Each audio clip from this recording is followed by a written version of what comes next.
Magandang buhay! Very stressed out doing your, like for example, research, schoolworks. Success of the organization. So individual need to be compelled, excited, and passionate to do their work. Let's begin with employee participation.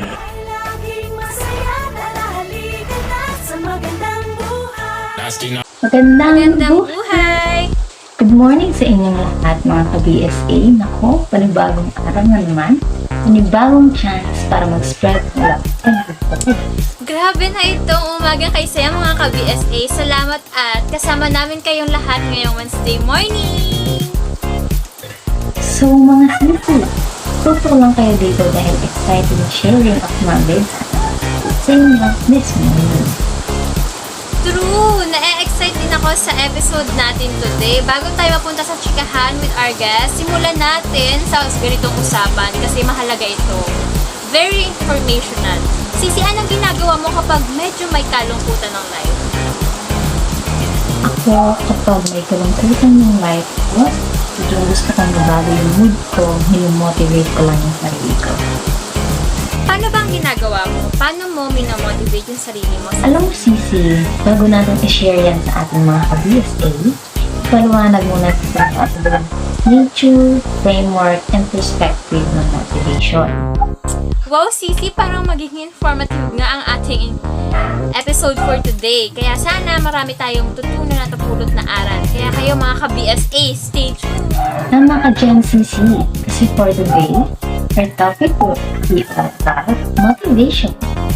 Motivation! Wow, magandang topic yan, Sisi. Bakit hindi mo pa i-share? Para naman hindi lang spread love and good vibes ang maibahagi natin today, kundi spread knowledge na din. So, ganito kasi yan, Sisi. So, motivation manifests as desire and interest, and as a driving force, a purpose as to take action and pursue our goals. I've read that it comes from the Latin word movere, which means to move. It is a general term which may be applied to an entire class of drives, decisions, needs, wishes, and similar forces. So, yung forces na yun, we call it motivational drive. Have you heard about it, Sisi? Of course, from what I've heard, those drives affect the way people view things and affect their lives. It reflects the various elements of the culture in which they were shaped, katulad sa pamilya, school, church, their work environment, and to a certain extent sa mga aklat na binabasa nila pwede din. No? Sa tingin ko, yung mga motivational drives na rin na yan is nakaka-affect sa trabaho. Ano mo sa Sisi about motivation when it comes to organization? I think motivation is important in our organization because it helps the manager to motivate their employee to do things that will satisfy their drives and desires in an organization. Manager, especially the human resource manager, must know how to control the behavior of its subordinates. He must know how his subordinates behave in some manners. They motivate to encourage employees to be productive and effective. What do you think are the applicable motivational drives para sa organization? Actually, there are two motivational drives. First is the achievement motivation, a drive to accomplish objectives and to get them. A person with this kind of drive would like to achieve objectives and advance up the ladder of success. Another is the affiliation motivation, a drive to recruit people effectively. It is observed that people with affiliation motives work better when they are complimented for their favorable attitudes and cooperation. There are also some theories that will explain this motivational drives too. I agree with that, Sisi. Those theories are Maslow's hierarchy of needs, Herbert's two-factory theory, and McClelland's achievement motivation theory. Umpisahan natin kay Maslow's. Na-publish ito noong 1943. It talks about what people want since para kay Maslow's, ang mga tao ay wanting beings. They always want more and their wants depends on what they already have Maslow suggested that human needs are arranged in a series of levels. These levels are the hierarchy of importance. So first, we have the physiological needs. Ito yung mga basic needs natin to sustain life. Katulad ng food, water, air, shelter, sleep. Yun yung mga physiological needs. Second naman is, we have security and safety needs. The needs to be free from any physical danger, threat, and deprivation, and the fear of losing a job or shelter. So, yun ano. So, Sisi, ano pa ba yung ibang needs ng Maslow's theory? So we also have affiliation or acceptance needs, where people are social beings, therefore they need to belong and to be accepted by others. Next is the esteem need. This type of need produces satisfaction such as power, prestige, status, self-confidence, and self-worth. Lastly, the need for self-actualization. This is a desire and aspiration of an individual to become what one is capable of becoming, to maximize one's potential and to accomplish something that is worthy recognition. Let's now move on with Herzberg's two-factor theory. It is an extension of Maslow's theory. So their findings were two distinct factors influence motivation, and these are hygiene or maintenance factor, which constitute the conditions in work, and another is the motivator job content factor, which constitute the real motivators, such as achievement, responsibility, and recognition. And last but not the least, McClelland's theory. This theory classified people in relation to their dormant need for achievement, power, or affiliation. McClelland's believed that basic needs to drive people are the need for achievement, need for power, and need for affiliation, and need for competence. But Sisi, meron pang ibang theory for motivation. Ito yung the carrot and the stick theory. Leading theories of motivation and motivations seldom make reference to the carrot and stick. In all theories of motivation, the inducement or carrots are recognized, and most often, the carrot is money in the form of pay or bonuses. Yes, that's right, Sissy. So the stick, on the other hand, was referred to as the fear. Fear of loss of job, loss of income, reduction of bonus, demotion, and some other penalty. It has been and will continue to be a strong motivator. So there are some motivators too that are not included in the said theories. We have the intrinsic motivators or the internal rewards that an individual feels when performing job. Another is the extrinsic motivators or the external rewards that occur apart from the nature of work. Moreover, economic incentives are applied to almost any type of job to motivate. Economic incentives include wages incentives, profit sharing, and economic rewards. So, Cece, to end this sharing about motivation, I just want to quote what Curtis W. Cook said. Motivating employees is one of the most consistent challenges any manager faces. It results from a person's attitude reacting to a specific situation. It is the strength of the drive toward an action. PC, it's great to share things with the BSA. So, para mas luwawak pa ang ating kaalaman, nag-invite tayo ng mga experts sa ganitong field para mag-share ng kanilang knowledge para sa ating mga ka-BSA. Nakaka-excite naman, Sisi. Bakit hindi pa natin sila i-welcome at isali sa ating chikahan, no? Please welcome our guest for today, Miss Roseanne Historillo, Zaylin Silent Hasmin, and and James Hasmin, and Bryan Mr. Peregrine. James Bryan Peregrine. So our guest here are going to share something to educate and to further elaborate our topic, motivation, using related topics. So, Miss Ras, what are you going to share with us for today? So ayun, thank you naman. Grabe naman talaga yon. Thank you Yvette and Angel for that wonderful introduction. So I am Rosan Alice Torillo, an educator from Marinduque State College. And di ba super special nitong ating topic, lalo na sa mga student and working people, because being stressed out is commonly experienced nowadays. And this can be caused by having an excessive amount of things on our mind and many other reasons. Like for example, I know that there are many students watching here today, and you know that as a student, you are very stressed out doing your, like for example, research, school works, final examination, right? And to all the working people like us, we are facing an overloading work that causes stress. And in that case, we need to manage our stress. That's why I'm here to talk about stress management. But first, ano nga ba talaga ang tunay na kahulugan nitong tinatawag nating stress?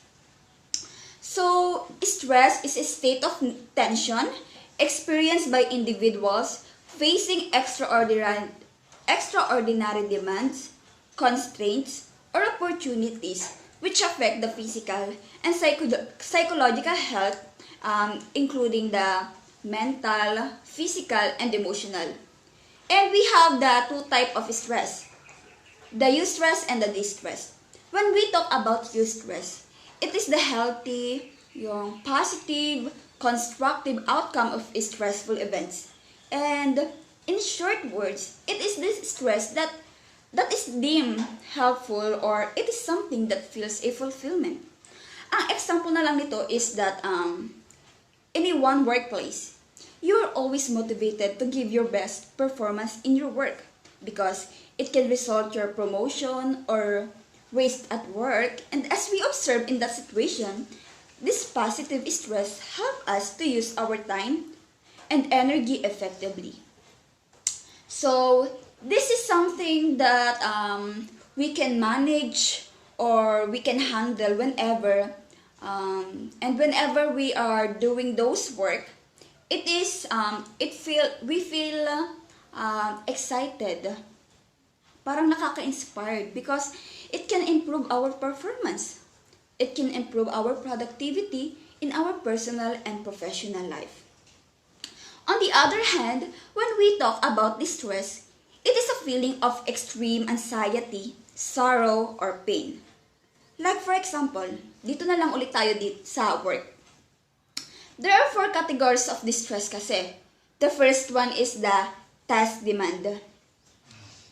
This is the sense of not knowing where a job will lead you, or whether the activities and tasks will change, and this uncertainty causes stress that manifests itself in the feelings of they lack of control, they are concerned about the career programs, and alam mo sila yung nata-time pressure, nape-pressure yung time nila.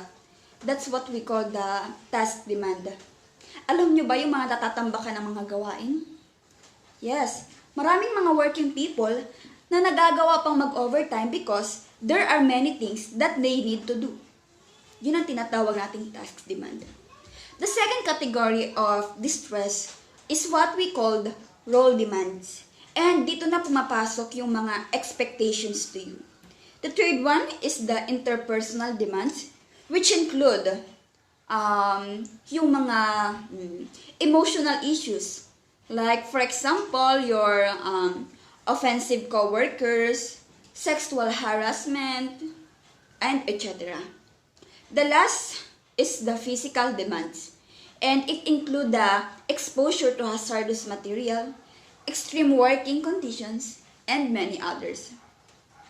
And my advice here is that you can really enjoy such an experience and the array of feelings that brings in the eustress. Just be sure to stay mindful so that your positive stress does not become draining and turn into distress. And sa mga student na nanonood sa atin ngayon, you must always remember that na behind your sacrifices, maraming naghihintay sa iyo ng mga opportunities that keeps you a wonderful result. So, ang payo ko lang is gawin nyo lang yung mga gawain nyo agad para di kayo matambakan bago pa kayo mag-cram at mistress, okay? So, now, I'm here to talk about how to manage all the stress that I talked about a while ago. So, sana hindi ako mabilis, no? And sana nakakasunod kayo. So, okay. Let's continue. So, stress management refers to a wide spectrum of techniques, therapies that aim to control a person's level of stress. The first thing that I advise to manage stress is the job design. Do you know what is job design? Job design involves the determining the specific tasks and responsibilities to be performed and carried out by the employees. And it is a complex process. But it enables to identify employees' skill and competence with the job requirements. And that it ensures organizational efficiency and effectiveness. The second one is the open communication, which is readily sharing information between people in a transparent, honest, consistent, and dependable way. When team members openly communicate, they express their thoughts, feelings, emotion, yung clear plans clearly and assertively. It gives the people the confidence to speak up. Furthermore, a positive culture is a must. Workplace culture is the character and personality of your organization. And a positive culture is one that values its people and their contribution to the success of the business. When organizations develop positive, virtuous cultures, they achieve significantly higher levels of organizational effectiveness. Do you know that companies with positive workplace characteristics such as strong diversity, feedback, growth, and development policies are far more likely to be able to retain talent? These characteristics help to keep people satisfied at their work. And it also encourages the employees to establish long-term careers with the company. It is about teaching them how to adjust their perspective and the way they think and change how they react to threatening or tense or overwhelming, yung pressured field, nerve-wracking situations and circumstances in one organization. Then, the second is accountability is also needed. And remember that accountability in the workplace is not about control. Like for example, oftentimes managers associate accountability with control. And the result of this can be leaders who steer their employees toward goals with measures like mandatory hours and tight production controls. But that's not the way true workplace accountability should function. Before someone can be accountable to a team, the leaders must be accountable to themselves. Because accountability must stem from a personal place, because it is an internal task. However, what you can do as a manager or a leader is ensure you are being accountable to your employees yourself, managing excellent processes, and leading by example, So focusing on this aspect helps point your people in the right direction and encourages them to be more responsible to each other. Remember that before going to an employee to address an issue, the managers should examine the whole system that surrounds the person. looking for areas that may be causing or contributing the problems. Alam niyo ba, do you know that some other common reasons that may be associated with an individual's inadequate performance is that, because manager doesn't give clear instructions, yung paggawa lang sila ng paggawa, hindi sila nagbibigay ng instruction, yung insufficient training, technical issues, conflicting priorities, and the lack of checkpoints kasi. Doon na-stress ang mga employees because sometimes what is most needed before we approach underperformers is an action. Do your due diligence and be bold enough to examine all the related factors. This is how leaders can show accountability in the workplace para maiwasan natin ang distress. Then, implementing stress management has been shown to help employees replace the negative, destructive thoughts and actions that drives stress with empowering beliefs, rational emotional responses, and healthy behavior patterns. That is my part on stress management, and I hope that you learn a lot from me. Thank you!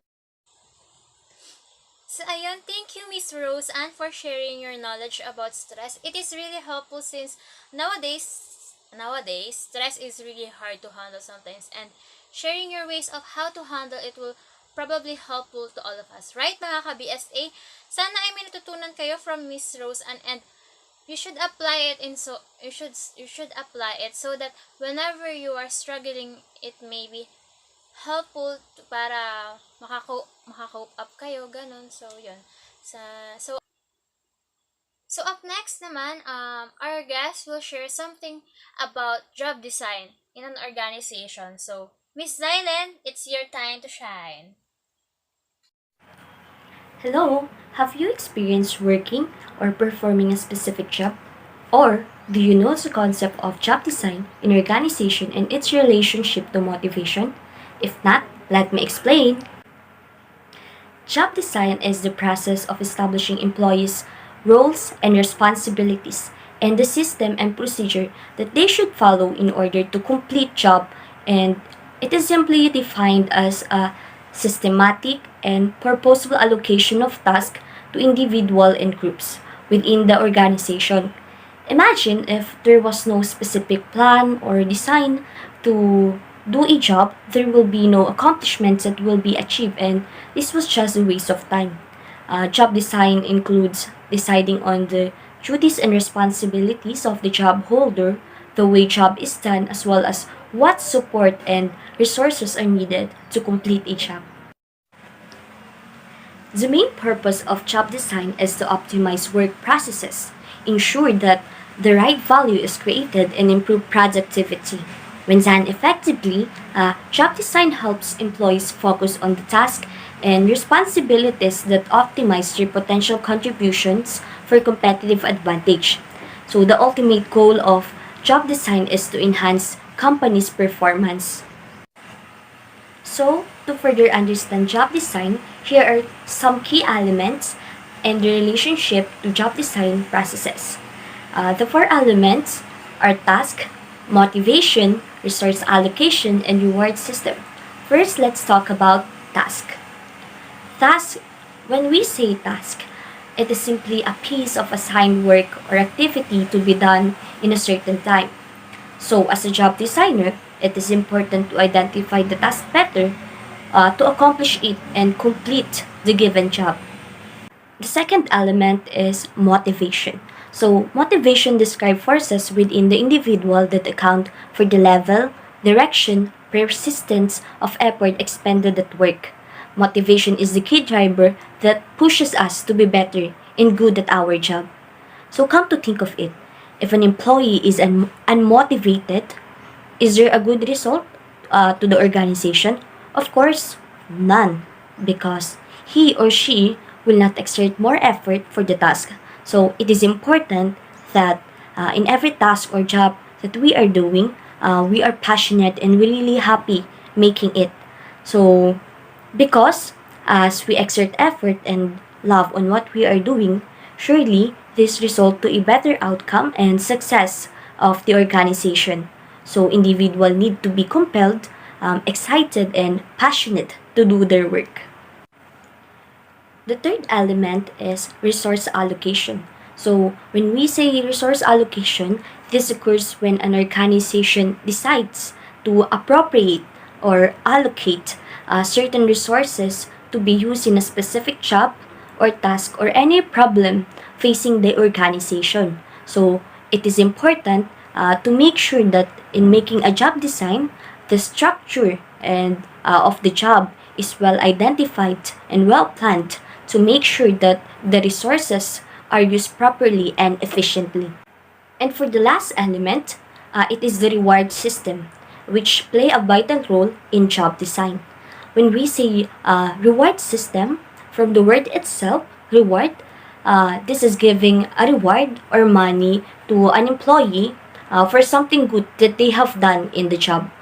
Some examples of the reward system are compensation, bonuses, especially during the season of Christmas, raises, job security, benefits such as SSS and PhilHealth to secure their future and health. The reward system become the motivation and the drivers of the employees to work harder and to be good at their job all the time because all their effort and sacrifices that they exert will be paid off. And now, let's further discuss the approaches to job design. The important approaches or strategies to job design includes the job enlargement, the job enrichment, the job simplification, and the job rotation. So first, let's discuss about the job enlargement. So from the word itself, enlargement, this is making the job larger in scope through combining additional tasks or activities in each job. With this, there was an expansion of the tasks to be done and also the responsibilities of the employees.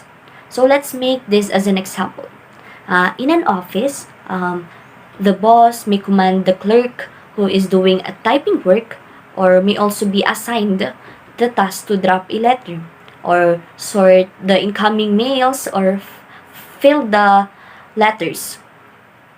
Another example, if an employee normally assembles part, the job may enlarge to include new tasks such as planning, inspection, quality control, and maintenance. So the advantages of job enlargement are this approach improves the satisfaction of the workers. It decreases the production costs and it increases quality. Also, it improves the workers' efficiency. In spite of the good side of job enlargement, this also have disadvantages such as it requires additional training and seminars to perform the larger task. In connection with this, the cost of training will increase. Moreover, this will create an argument between the workers and the boss, as the worker will argue for an increased pay as a result of the additional load in their work. The second approach is the job enrichment. So it is related to job enlargement. Job enrichment is a direct outgrowth of Herzberg's two-factor theory of motivation.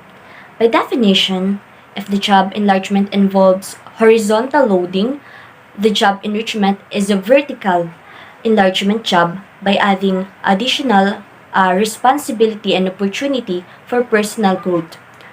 It is concerned in designing jobs such as job with greater variety of work, content, and requires a higher level of knowledge and skill.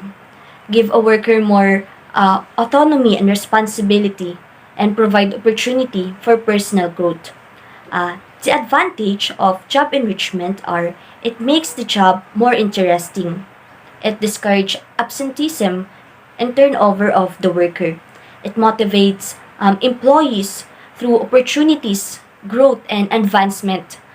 Workers derive higher job satisfaction from doing work. On the other side of job enrichment, it also has limitation and disadvantages. Technologically, it may not be easy to enrich all jobs. Adding challenges to highly skilled jobs may not necessarily bring satisfaction for highly professional one worker. And all those who prefer to job enrichment may not have the requisite capability to meet new challenges in their work. The third approach of job design is the job simplification. So, in simple definition, job simplification is simplifying the given job to a smaller one for easier accomplishment. This is where the job is broken down to the extent possible into smaller parts, as is done in a assembly line operation. As the job was broken into smaller tasks, it will increase the worker's productivity. However, in long-term effect, the repetitive task will cause boredom and monotony to the worker that can lead to their absenteeism. So this job design is best and suitable for the workers with low level of skills and knowledge. So the fourth approach in job design is the job rotation. This was a motivational strategy and it involves shifting a person from one job to another so that he or she will be able to understand and learn each job involves. With this strategy, the organization will be able to assess the performance of their employees to know where they can excel and perform well. And based on this observation, the organization will finalize their assignment and permanently given a position. Job rotation gives an idea about the job to be performed at every level. Once a position is able to understand this, he or she is in better understanding of the working in organization. Some of the advantages of job rotations are it helps to avoid monopoly of job. And with this, employee will learn new things and they will enjoy the job. This is not also beneficial to the organization but also to the personality and skills of the employee as it will help them to broaden their knowledge. Because from the saying, experience is the best teacher. Through their different works, they will be able to enhance themselves. On the other hand, job rotation has also disadvantages. It results in a frequent interruption of work. Since the task that was assigned to individual changes, they also need to adapt and to be familiar to the new task that was given to them. So, this will interrupt the work in both the departments. Another disadvantage is that it reduces the uniformity of the quality. The quality of work done by the well-trained employee is very different from the new one as he or she have a more experience and learn more about his or job. So as the new worker, he will be shifted or rotated in one department. It takes time to learn about the new job and sometimes there was mistakes that affect the process and the quality of the job. Alright, that was all about the concept of job design. But before I end sharing concept about it, we will talk about the related theory, which basically says that if you have goals or aims that you want to achieve in life, you tend to be more productive and eager to claim it. So, the goal setting theory by Eddie Locke is known as the most influential and practical theory of motivation. So, studies show that setting specific and time-bound goals with feedback is related to performance improvements. Locke's goal setting theory. This theory involves 5 principles that need to be followed to be able to achieve the goals successfully. The first principle is clarity. It is important that you make sure that the goal is clear and measurable to enable to figure out how will you achieve it. It is better to use SMART goals. Second is challenge. Yes, challenge is part of achieving your goal. This will measure how long can you stand and fight for your goal in life. This will make you grow and strong no matter what problems that will come along your way. Third is commitment. You and your team must have a confidence that your goal can be achieved. Don't easily give up and stay committed and give your 100% effort to your job. Feedback. It is important to have a consistent feedback to assess whether there are progress or there is something that needs to be changed to your strategy to attain your goal. Fifth is complexity. If you feel overwhelmed by the target, it may be too complex. It is also good to break down complex tasks into sub-targets. And as you follow this five principle of lax goal setting tree, surely there will be a success and you will achieve your goal. I hope you understand what I shared to you, and first I would like to say thank you for having me here in your show. It was fun, and it was a privilege for me to share knowledge with you guys. Thank you. Thank you so much, Miss Eileen Hasmin. It is true that we're just wasting our time if we can achieve what we want to achieve in our organization. So, to further expand our knowledge, let's welcome Mr. James Brian Peregrine. Hello everyone, good morning. First of all, I would like to thank Cici, Angel, and Yvette for having us here in Magandang Buhay to share knowledge about motivation, and specifically in my part, I will be the one to tackle employee participation and involvement. And hello din sa ating mga ka-BSA viewers na nanonood ngayon.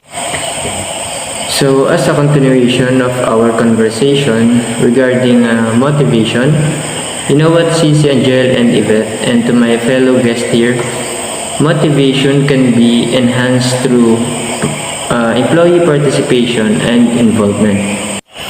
I know most of us are familiar with the saying that employees are the most important asset of a company. But for me, if a company has talented employees but with lack of participation and involvement, this will hinder them towards success. Do you think employee participation and employee involvement are just the same? The answer is no. Employee participation and employee involvement are not the same thing. They are different to each other. And knowing the difference between employee participation and employee involvement becomes important, as they are two important concepts related with human resource management and organization, and appear to be similar in meaning, but they are not. To further explain this topic, let us dissect it and discuss it one by one. Let's begin with employee participation. When we say employee participation, it is the process of providing opportunity for the employees to participate in the decision-making process, and it is a part of the process of empowerment in the workplace. Employee participation can also be referred as a kind of an opportunity to the employees to express their ideas and to take part in together to achieve a common goal. Meanwhile, the management is expecting and appreciating their views in making crucial decisions on behalf of the organization. For example, a computer security company may form a team of employees that participate in creating doomsday security scenarios.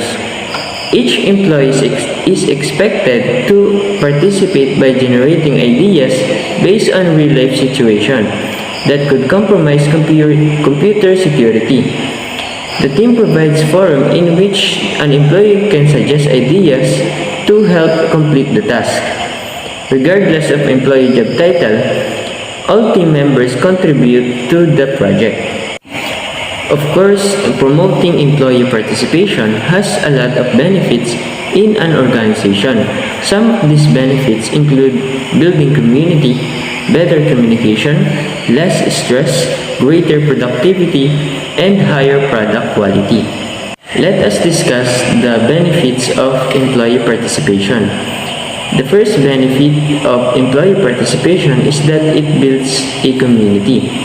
When everyone participates, the company is benefited by the development of an employee community. Employees that feel their opinion is valued and see changes designed to benefit both them and the customer are more likely to feel invested in the success of the company. These employees want to share their opinions on how to improve because the quality of their work environment and the product matter to them. The second benefit of promoting employee participation is a better communication. Breaking down of traditional communication barriers is a big benefit of employee participation. Employees that have a solid avenue for the speaking of their thoughts and fears regarding the company direction are more likely to point out trouble points in a workflow or innovative new ways of doing things. The next benefit of employee participation is it reduces stress. Participation also serves to reduce stress in both employees and employers. Stress can build up over uncertainties regarding company changes because of new workflows or because employees' ideas are not taken into consideration. If allowed to build up over time or too long, stress can have a number of significant impacts on the body such as elevated blood pressures, headaches, or lack of motivation, all of which can cause employees to miss more work and to not be as productive while they're working. Another benefit of employee participation is that it leads the organization to have a greater productivity. Speaking of productivity, employee participation in company direction and decision making can also help to make them more productive in the long run. This occurs for a couple of reasons, including less stress, a happier work environment, feeling valued, and commitment to see positive changes to their function. In addition, some of the changes or workflows suggested by the employees might actually improve processing time or make certain aspects of the job much faster. Finally, the last benefit of promoting employee participation is a higher product quality. Employee engagement can also play itself out in a way that makes the final product produced by your company much better. For instance, if employees are better informed on the direction of the company, they will be able to better communicate these ideas to customer. Or if the employee suggestions are taken into consideration, new workflows will be implemented faster to increase product output. So ayun, Cici, Angel, and Yvette, at sa ating mga kabise viewers, we're done discussing the benefits and meaning of the employee participation. And now let's move on to the second part, which is the employee involvement. So let's begin with this definition. Employee involvement can be defined as the direct participation of staff to help an organization fulfill its mission and meet its objectives by applying their own ideas, expertise, and efforts towards solving problems and making decisions. Steve Jobs once said, "It doesn't make sense to hire smart people and tell them what to do. We hire smart people so they can tell us what to do." So meaning, hiring the best talents is not enough. To mold them according to your organizational needs is crucial. Employees' skills, expertise, and experience add a lot of value to an organization. But to bring the best in them, it is necessary to involve your employees and practice a culture of collaboration. There is a list of why employee involvement matters in every organization, or simply the outcomes or benefits of employee involvement.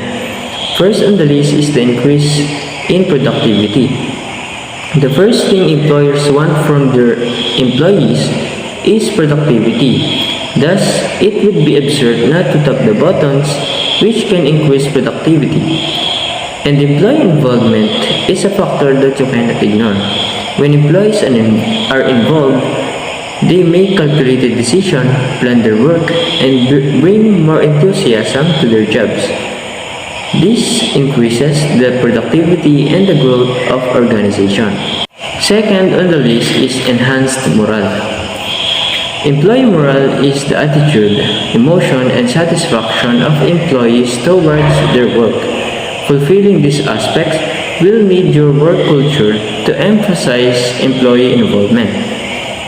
Employee involvement boosts employee morale and makes employees involved psychologically. An employee with high confidence are more engaged, happy, and enjoy their work. Third on the list, why employee involvement matters in every organization is because it gives healthier relationship. One of the essential keys to success is having a positive and friendly relationship with your employees. Without transparent relationship in the organization, miscommunication are bound to happen. This leads to hindrance in progress toward success. Involvement gives everyone the opportunity to share their knowledge. This encourages the relationship between managers and employees. It also opens up the idea of accepting each other's idea and makes the workplace a better place. Another benefit of employee involvement is the commitment towards the organization. When you listen to the employees and help them perform better, they become more loyal and committed to the organization and help you build a strong future. Another outcome of promoting employee involvement is that it enables employees to have innovative thinking. Employee involvement makes employees feel a part of the organization, and when this happens, they become more responsible about their work and push themselves to find better results. Thus, employers should give your employees the liberty and space to come up with new thoughts so that they can keep you on competitive edge. Last on the list of why employee involvement matters in every organization is because it allows the organization to manage change better.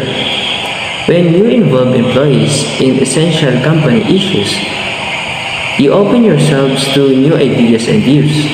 It helps you to perceive future changes and deal with them better when the time comes.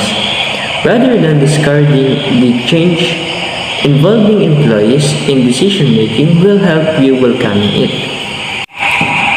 And as a summary of what I have discussed, one of the difference between employee participation and employee involvement is that participation refers to the actual organization's activities that employees perform, whereas involvement is about the level of input in decision-making that employees have regarding which business activities they perform.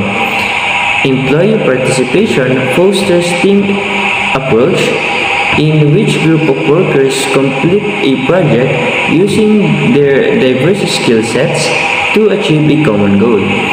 Employee involvement, however, is all about the reconnection between workers and management to foster improved communication and greater empowerment in how decisions that affect the workplace are made.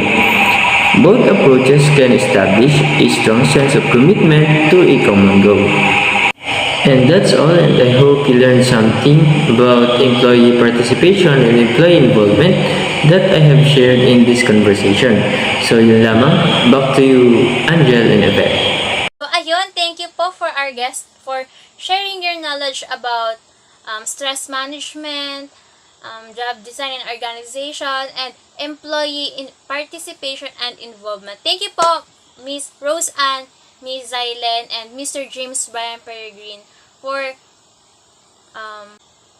thank you for guesting in our show, and I hope you guys enjoy din. Ay nag-enjoy din kayo sa time nyo with us. And kayo din mga ka-BSA, sana ay marami kayong natutunan today. And now, up next, our hashtag pulot of the day. So, Miss Angel, ano ba ang natutunan mo sa ating pulot, sa ating segment, sa ating episode today? Oh wow! What a great day to share knowledge and wisdom to our ka-BSA CC. Ang dami nating natutunan at napulot of na knowledge, kaya naman simulan na natin ang ating hashtag POTD, Pulot of the Day. So, ako, natutunan ko talaga ay talaga namang napaka-importante na maobserbahan natin ang behavior ng isa't isa sa isang organization. Kung isa akong manager, madali na lang para sa akin na i-motivate ang ating mga employees since alam ko kung ano nga ba ang makaka-encourage sa kanila to achieve their goals and be efficient. Also, napulot ko din for today na maganda na may maayos na job design o organization to help them improve their working behavior. This episode talaga naman ay marami tayo matututunan because motivation is really a part of our life. Motivation serves as the wheel or the key to keep us going in life. Kahit saan may motivation, mapabahay man, mapa-school or mapatrabaho, there are different kinds of motivation. Malaki ang naidudulot ng motivation, so we should really keep an eye on it kasi malaki ang naitutulong nito whenever we need someone to cheer up or remind someone to keep going when they face struggles in life. Always motivate not only yourself but also those people around you. It's not a job or a responsibility, but yung simpleng motivation na magagawa mo may help someone who is struggling and they needed words to motivate them to motivate themselves to keep going. O diba, nakatulong ka pa and maybe at some point, ikaw pa yung nakabuo ng araw nila. So ayun yung bullet of the day ko sa ating episode na ito. And that's it to end our episode. Thank you guys for watching. Magandang Magandang buhay! Thank you for watching!